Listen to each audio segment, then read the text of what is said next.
이제 언론에서 문제되고 있는 것이 변호사를 하실 당시에 수익이 좀 지나치게 많지 않았느냐 이런 그 언론 보도가 있는 건 알고 계시죠? 제가 그 2017년 이후에 한 5년 정도에 46억 4천 몇백만 원 정도 수익을 올렸다라는 보도를 본 적이 있는데요.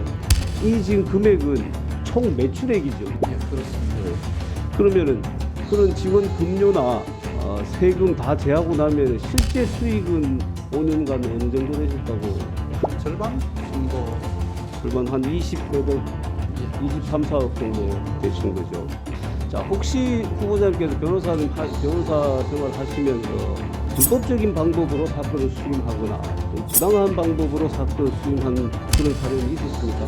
저는 뭐 개인적으로 사무장도 없이 나름대로 변호사로서의 규정을 지켜가면서 한다고 열심히 했습니다. 지금 아까 말씀하신 대로 보면 한 3, 4억 정도인데 그게 5년이면 1년에 한 5, 3, 5, 4, 20, 한 4, 5억 정도의 순수익이네요. 평균적인 1%에 속하는 그 높은 수익을 올리는 변호사들의 수입에 비해 봤을 때는 아직 높아 보이진 않거든요. 우리 후보자님께서는 경향각지에 많은 검찰청에서 근무를 하시면서 후배 검사들이나 직원들로부터 덕장이라는 좋은 평가를 받고 있는 걸로 알고 있습니다. 후보자님이 지금까지 거쳤던 주요한 보직이 어떤 보직이었습니까? 기억나는 대로 말씀 한번 해보시죠. 검사 시절에는 주로 강력,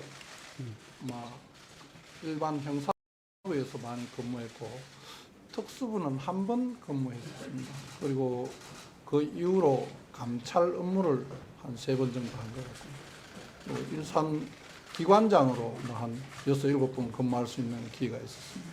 중앙지검장도 하셨고 대구 고검장도 하셨죠. 예, 그렇습니다. 예. 자, 변호사로 검찰에서 근무하시다가 이제 그만두시고 변호사로 근무한 것은 한 5년쯤 되시는가요? 벌써 한 6년 반쯤 됐습니다. 지금까지는 6년 반쯤요. 자, 지금 언론에서 문제되고 있는 것이 변호사를 하실 당시에 수익이 좀 지나치게 많지 않았느냐 이런 그 언론 보도가 있는 건 알고 계시죠? 예. 제가 그 2017년 이후에 한 5년 정도에 46억 4천 몇백만 원 정도 수익을 올렸다라는 보도를 본 적이 있는데요. 이 지금 금액은 총 매출액이죠. 이게 세전 금액, 또 직원 뭐 급여라든지 이런 걸 주기 전에 총 매출액 기준으로 했을 때 5년간 46억 얼마 이런 거죠. 예, 그렇습니다. 예. 그러면은 그런 직원 급료나 세금 다 제하고 나면 실제 수익은 5년간 어느 정도 되셨다고? 한 절반 정도 생각합니다.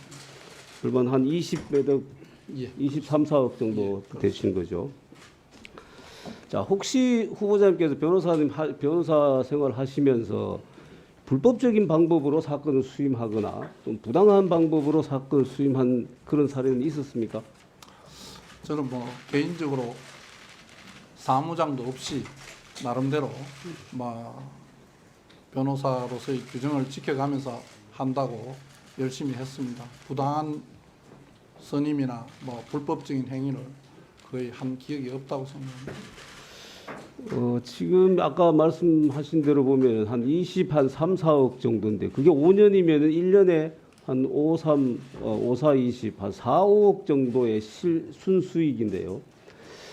변호사 그 업계의 전문직 종사자 사업 소득 현황 자료에 따르면은 변호사 중에서 상위 1%에 해당하는 그 변호사 분들의 평균 소득이 얼마냐면은 35억 3,500만 원쯤 된다 그래요. 1년간.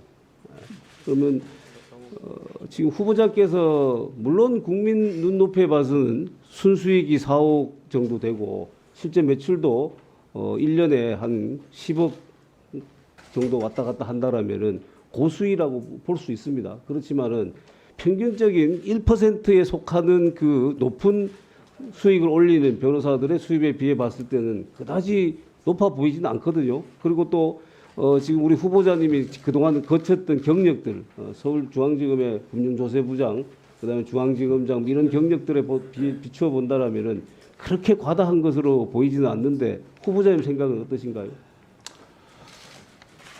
국민의 눈높이에서 보면 다소 높다고 할 수도 있을 것 같습니다. 네, 알겠습니다.